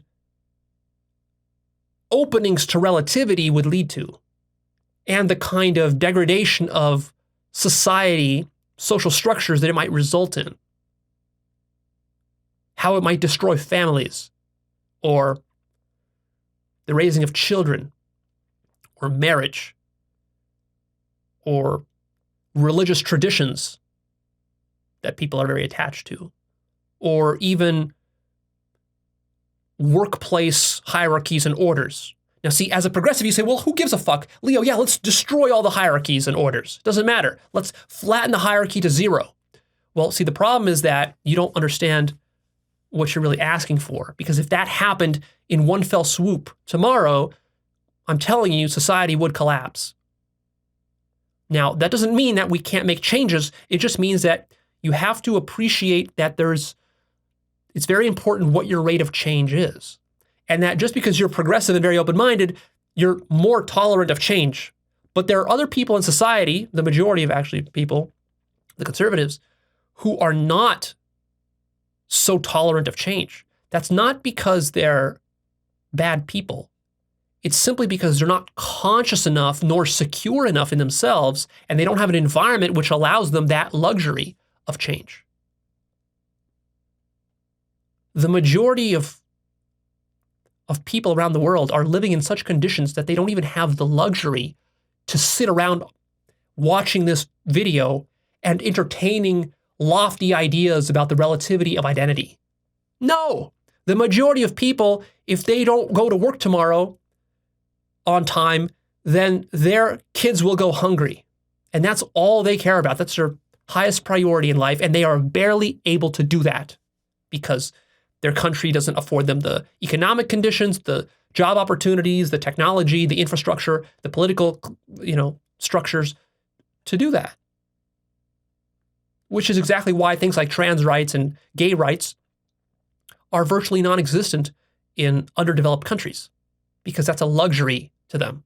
To them, they just need basic water, food, medicine, vaccines, education, like very, very basics of job opportunities, a currency that's not going to crash and inflate within a week, a basic sense of democracy that's not just a tyranny or a propaganda state or something. These are the basic things that they need. You as a progressive need to realize this. So really the sort of the curse of being a progressive is that, in a sense, you're at the cutting edge of the evolution of culture and society. That is great in a certain sense. You're on the vanguard, but in another sense, you got to realize that the cutting edge, there's more to the knife blade than just the cutting edge, and that you have to bring the entire knife blade with you if you want to advance the edge. You can't just move the edge and leave the rest of the knife blade behind. And the rest of the knife blade has more inertia and mass and bulk and volume than just the edge. The edge can move faster in a certain sense if you only consider it separate from the rest of the mass. But that mass has inertia, and it creates resistance. So that's what you're experiencing as a progressive.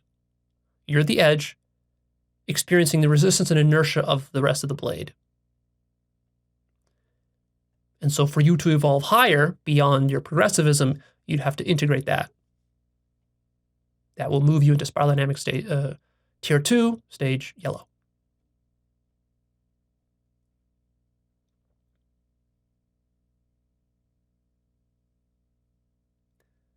So yeah, the trick with relativity is it becomes very complex and confusing. You don't know how to ground yourself. It becomes more difficult to create an identity. But also there are advantages. The advantage is that you have more freedom now. Of course, with freedom comes responsibility. So even though you have more freedom, if you don't exercise responsibility, a lot more can go wrong. In a sense, the man, woman, these categories were invented for idiots. You're born, you accept one or the other, and then that's it. Easy, simple. You don't have to think about it. You don't have to create anything more. It's already been created for you. Whereas if you're going to be truly creating your own identity, whether you're doing spiritual work, personal development work, or you're just, trying to figure out your sexual identity and you're creating something new, you're in uncharted waters. There's more mistakes you could make.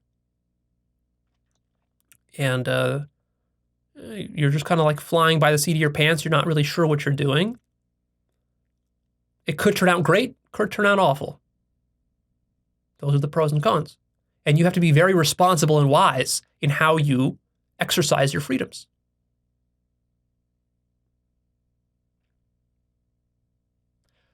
But it's also great because if you truly do become conscious and responsible and wise, and you do educate yourself, with that freedom, you can do a lot. You can do amazing things in the world with that freedom. But for that, you need a very deep study and understanding of yourself, human psychology, philosophy, epistemology, metaphysics, consciousness, emotions, awareness, developmental psychology, sociology, and many other important topics, which I cover on this channel. So you're in the right place. If this conversation has sparked a curiosity within you, Good, that was the point. Now follow up with it. Remember that I am not here to teach you an ideology or to shove ideas down your throat. I am here to guide you towards a personal investigation into the nature of your own mind. And by the way, when I talk about deconstruction, some people will confuse that with the postmodernist deconstruction of Jacques Derrida. That is not what I mean by deconstruction. When I say deconstruction, I don't use it in that technical philosophical sense. I say deconstruction in its most abstract and general sense, in the sense of undoing the house of cards that you've constructed throughout the entirety of your life to get you to the point where you're at today. For me, deconstruction is just questioning everything without bias. The mistake that most people do when they try to do deconstruction or debunking or skepticism is that they misuse it by applying it selectively against the things that they don't like and not to their own pet ideas and theories. And in this way, the deconstruction becomes just another tool of the ego mind and just reinforces the constructions that the ego mind has created. So in this way, the ego mind weaponizes deconstruction. It's a very, very sneaky maneuver. A very common trap that many scientifically minded and skeptically minded people fall into. So I'm all for skepticism. I'm the biggest skeptic there is, but you have to apply your skepticism without any biases whatsoever, and you have to especially apply it to the constructions of your own mind. That's the true function of skepticism, is applying it to the constructions of yourself. And that's not how most people use skepticism. Most people have weaponized it. So, yeah, this channel, Actualized.org, is a massive deconstruction project. It's such a massive deconstruction project that most people who get into it and watch my content don't understand that that's what it is. They confuse it for beliefs, ideas, philosophy, ideology, models, just another self-help teaching, just another spiritual teaching. It's not that. It's a radical deconstruction of everything that your mind constructs. And it's such a radical deconstruction that even the deconstruction process itself will, of course, in a strange loop, have to be itself deconstructed. Because even the deconstruction process you're using is a construction that you've constructed to do your deconstruction, which has to be deconstructed if what you truly want is an entire, total, complete deconstruction. There is a big difference between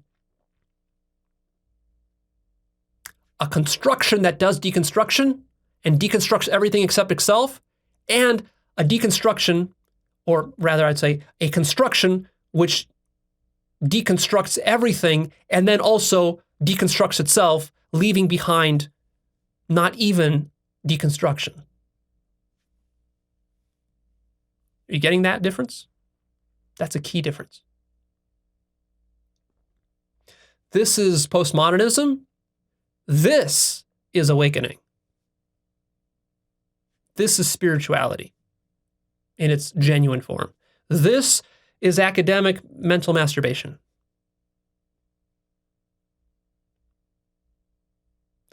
So I hope that clears it up for you.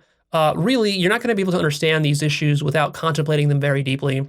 So I recommend you go check out some of my prior episodes, specifically that explain how to do high quality contemplation. I have an episode called Contemplation. I have an episode called How to Use a Journal for Contemplation, or Contemplation Using a Journal, one of those. I forget the wording exactly. And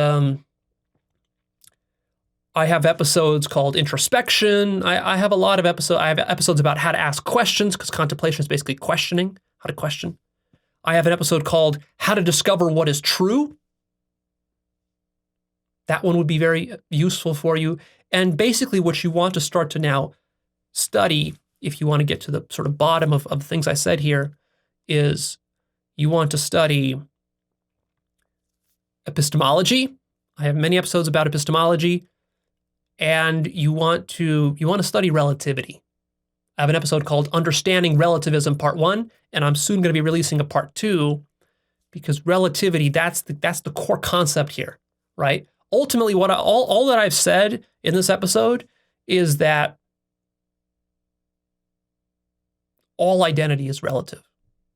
That's all I've said. Everything else is just an elaboration upon that point. All identity is relative. If you understand that, you've understood everything. There's nothing else to understand about what I said here. But the problem is that people don't understand that. It's very difficult to understand that. In the same way that it's not easy to understand that time and space are relative. I mean, look, think about it this way. 100 years ago, Albert Einstein proved and demonstrated to the whole world that time and space are relative. And people still don't fathom the significance of that. People actually believe that objects are a certain length and height. That's not the case.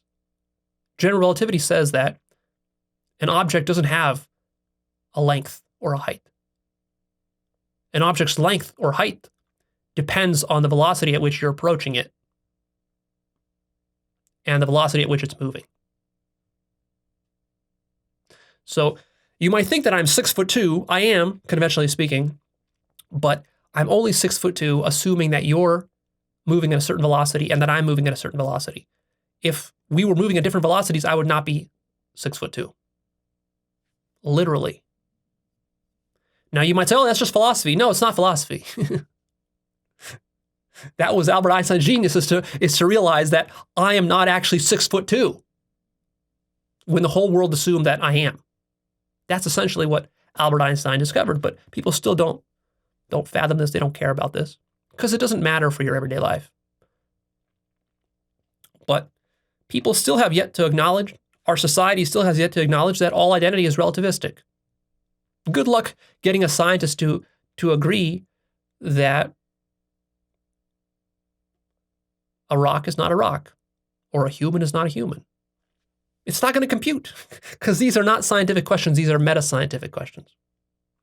But anyways, I ramble on long enough. You get the idea. Is gender a social construction? Yes, but even social construction is a social construction. And ultimately, reality is deeper than just a social construction. Reality is a construction of consciousness or infinite mind.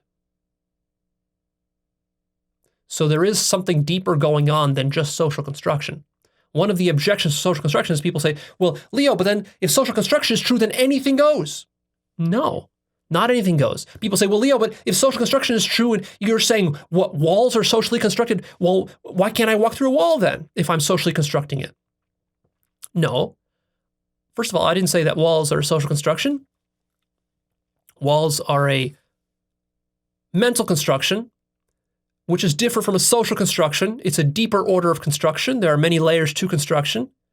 So a wall is a mental construction, but then you say, well, Leo, why can't I imagine the wall being transparent and walk through it? Precisely because a wall is a physical object that you are constructing, that you're not conscious of how you're constructing it, therefore you can't unconstruct it.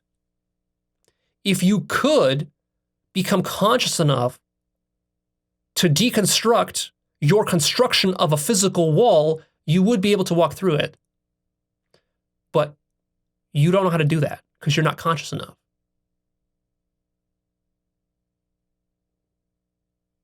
Nor is that something that the ego can control. See, the other objection people have is say, well, Leo, but why don't you do it then? Show us a demonstration. Well, see, because the problem is there how you define you.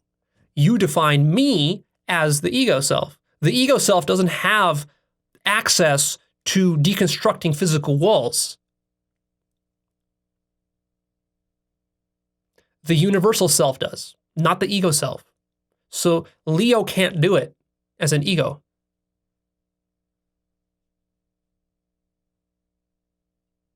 You can't do it for a selfish purpose. You can't do it because you want to show off to somebody or because you want to materialize $1 million for yourself. That's not how it works. You have to understand that when we're saying mental construction, I'm saying something very, very nuanced, very advanced, and very sophisticated. It is not a simplistic, stupid sort of law of attraction idea where it's like, oh, all you got to do is just sit there and imagine there's no wall and the wall will disappear. I'm not saying something so stupid. In general, when I say something for future reference, it would be wise of you to assume that I'm saying something intelligent rather than something stupid. And you will be more right than wrong. The things I'm teaching here are very, very, very advanced. There's only a handful of people on this planet who can fathom the things that I'm saying here. And those people aren't watching me because they don't need to. So just, again, like I started this episode, I ask you, do you really want to understand? We have to come back to that. We have to close with that. Do you really want to understand? How much do you really want to understand? And how much are you just playing games and defending your ideas of the world? If you really truly want to understand, then you'll be willing to surrender your ideas of how the world is. And you'll embark then on an investigation, a genuine investigation, where you might discover some things. That's the people I'm talking to.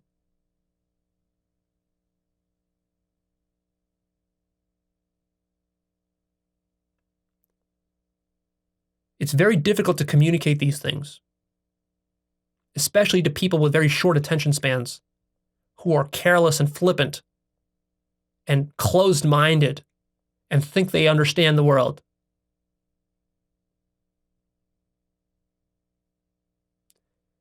Everything in the world is more complicated than you think. It's more twisted and counterintuitive than you think. So don't just trust your intuitions. If you think you understand something like gender or physical walls or humans or science, you don't understand any of these things. Notice that you have not investigated any of these things. All you have are just your prejudices and beliefs that you've picked up from somebody else. You haven't sat down and contemplated the nature of a physical wall for 100 hours. If you did, you would be much more open-minded to some of the things that I'm saying.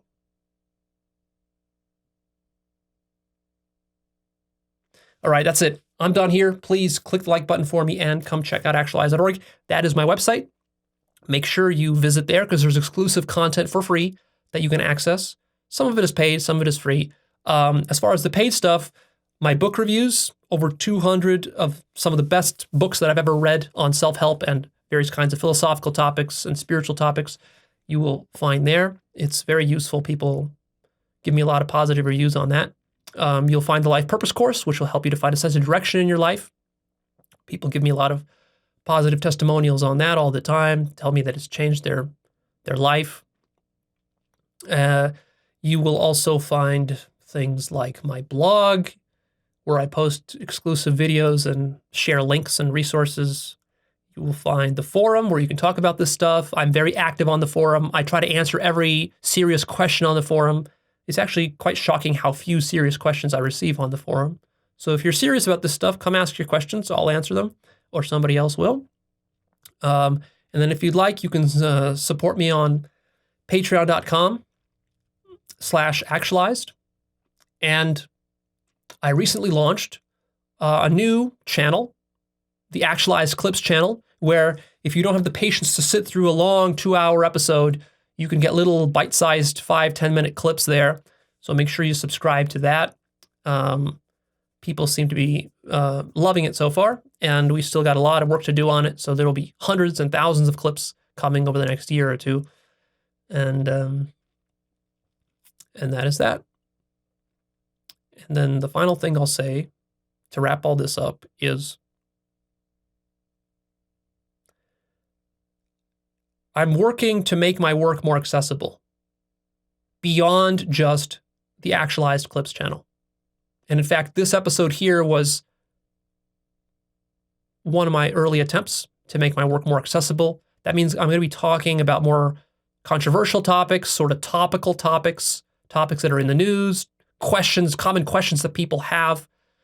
And all of this is in an effort to, of course, attract more viewers, but also because at this point my work has gotten so sort of deep and esoteric that we're sort of starting to hit an inflection point where we have to kind of come back out and tackle just more practical matters and kind of like more common questions that people have. And one of the things that I'll be experimenting with in the future is I will be releasing some shorter content. So I will still be doing long 2-hour episodes here and there, as I always have, but I'm also going to try to do some short ones. In fact, this was supposed to be a short one, believe it or not. When I first sat down to plan this episode out, I didn't really plan. I'm just riffing here. I don't have any notes or anything. But when I first started planning it out, I'm like, okay, well, maybe I'll do it in 30 minutes. I want to do something like in the 30-minute range. But then I'm like, who am I kidding? This topic will definitely take 2 hours. So here we are, of course, 2 hours in. But I promise for sure that over the next few months, you will see me publishing some shorter episodes on the main channel that are not going to be clips, but they're also not going to be these long 2-hour, spiels. These are going to be like, I'm going to try to do 20, 30-minute episodes. We'll see. The problem is that my mind is so interconnected with everything that I always want to interconnect everything, and it takes 2 fucking hours to do so. But I have to retrain my mind. And I promise I'll do some more casual episodes on more casual topics. Some of you might hate that. Some of you might like that. I mean, it's still going to be profound stuff either way. I'm gonna try to make it appealing for both the casual and sort of the hardcore folk. And I'll receive your feedback on that, and then depending on how the feedback is, I'll adjust. Maybe I'll do more of that. Maybe I'll go back and do the longer stuff. I don't know. We'll see. I'm experimenting. I'm at this point where I've done a lot of very deep material, and I've built up a long catalog of that stuff.